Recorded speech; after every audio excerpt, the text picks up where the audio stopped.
Hey everyone, and welcome back to the channel. It's your buddy here with the forecast you've been waiting for. Today, we're breaking down the fishing conditions here in southern Ontario for the first week of winter, covering the period from the 1st of December to the 7th of December 2025. Now, a lot of folks might be thinking about packing their gear away, but I'm telling you, this week is shaping up to be something special. We've got a full moon, plunging temperatures and fish that are strapping on the feed bag before the deep freeze. Is this the week you'll land your personal best winter steelhead? Stick around because we're about to dive into the tactics and spots that will put you on the fish. Let's talk about our main targets for this chilly week: steelhead and brown trout. These are the kings of our early winter rivers, friends, and they are definitely on the hunt. First up, the mighty steelhead. These chrome rockets are pushing into the tributaries of Lake Ontario and Georgian Bay. I'm talking about classic spots like the Ganaraska, the Credit, and the Saugeen rivers. You'll want to look for them in the deeper pools and slower runs. Why? Because as the water temperature drops, they won't waste energy sitting in fast currents. They're smart, saving their strength for ambushing food.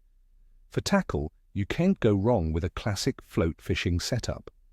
A 13-foot rod gives you great line control. Under that float, you'll want to drift row bags about the size of a dime or single beads that imitate trout eggs. Remember, they've followed the salmon upstream and are gorging on loose eggs. It's a natural buffet for them. Now for the brown trout. These guys are often in the same areas as the steelhead but tend to hold tighter to cover. Look for undercut banks, submerged logs, and seams behind big rocks. They're a little more cautious. While they'll definitely snack on a row bag, sometimes a slightly more aggressive presentation works wonders. Try casting and retrieving small silver or gold spoons, or even minnow-imitating jerkbaits. A slow, twitchy retrieve can trigger some absolutely explosive strikes from big, predatory browns. All right, let's break down the why behind the bite. Understanding the conditions is the key to consistent success. First, the weather. Based on the patterns for this time of year, we're looking at a classic early winter mix. Air temperatures will be hovering around the freezing mark from about 0 down to -6 degrees Celsius. We can expect some periods of light snow and rain showers throughout the week, which is actually good news. Overcast skies make the fish less spooky. The most critical factor will be the atmospheric pressure. We're expecting some fluctuations which can really turn the bite on or off. Next is water temperature. The big lakes are cold, and that's driving the fish into the slightly warmer, more stable tributary waters.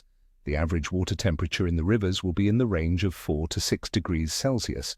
This is cold, yes, but it's a perfect temperature for trout and steelhead metabolism. They are cold water fish, and this is their prime time to feed actively before winter really locks in. Now, for something I know a lot of you follow, the moon phase, and this week, friends, is a big one. We start the week with a waxing gibbous moon, leading up to a massive full moon on Thursday. A lot of old-timers, myself included, believe that the days leading up to and including a full moon create a fantastic bite. The theory is that the increased light and gravitational pull gets the entire food chain more active. Finally, let's talk general fish activity. This isn't the lazy days of summer. The fish are consolidating in predictable areas and feeding with a purpose. They are building up their energy reserves to survive the harsh winter ahead. This makes them aggressive, but also predictable. Find the right location, and you will find feeding fish. So let's put it all together in a day-by-day breakdown. And here is your battle plan for the week. On Monday, the 1st of December, I'm calling for a good day of fishing. The weather should be relatively stable and the fish will be feeding consistently ahead of the full moon. The waxing gibbous moon is a great sign. Tuesday, the 2nd of December, the bite should be good once again. Look for that afternoon bite to be strongest as the water warms by a degree or two. Wednesday, the 3rd of December, is the day before the full moon, and I'm rating this as excellent. Fish often feed heavily in anticipation of a major weather or lunar event. This could be the best day of the week.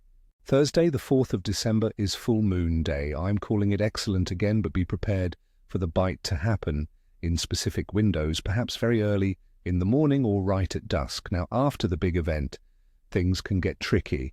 For Friday, the 5th of December, I'm calling the bite capricious. We're in a post-frontal type condition from the lunar peak, and the moon will be a waning gibbous. The fish might be a little sluggish. You'll need to work for them. Saturday, the 6th of December, I expect things to improve. Rating the day as good. The weather is stabilizing and the fish will be getting back into a feeding rhythm. Finally, Sunday, the 7th of December, should finish the week strong with another good day of fishing. It's the weekend, a perfect time to apply everything we've talked about.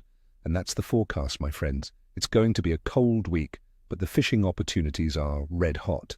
Dress in layers, be safe on the water, and get out there to make some memories. As always, I wish you all ni chwosta, ni cheshui, or as we say, tight lines and screaming reels. If you enjoyed this forecast, do me a huge favor and hit that like button and subscribe to the channel so you don't miss the next one.